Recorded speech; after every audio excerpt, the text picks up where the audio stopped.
pitas tayo ng ating mga pananay. Guys, daming guys, buka natin ng okra. Ilaga natin. Yan ang buhay natin sa bundok, guys. Mamitas-mitas na tayo sa loyot. Pabata. Daming sa loyot. Wow. Sana dadami ka pa ang bunga mo sa susunod. Guys, Namitas tayo ng okra.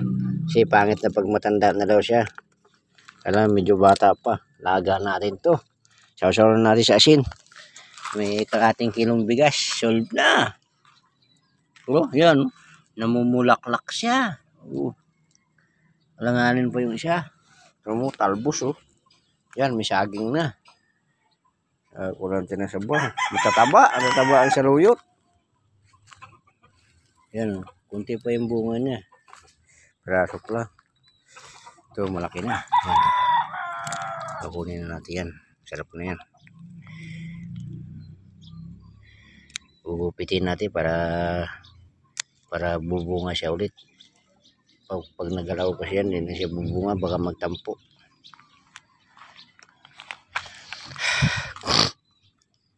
Gugupitin natin. Mataba siya. Grabe.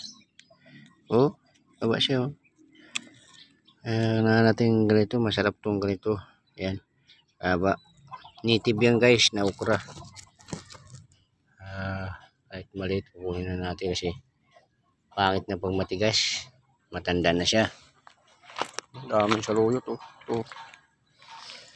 Yan, lugbati, mataba ng lugbati. Para sa yan, sa kapapanganak ng mga babae. Wala na tayo pambili ng gatas, mag-provide na tayo ng ganyan. Sa na lang, talang alugbati na lang natin.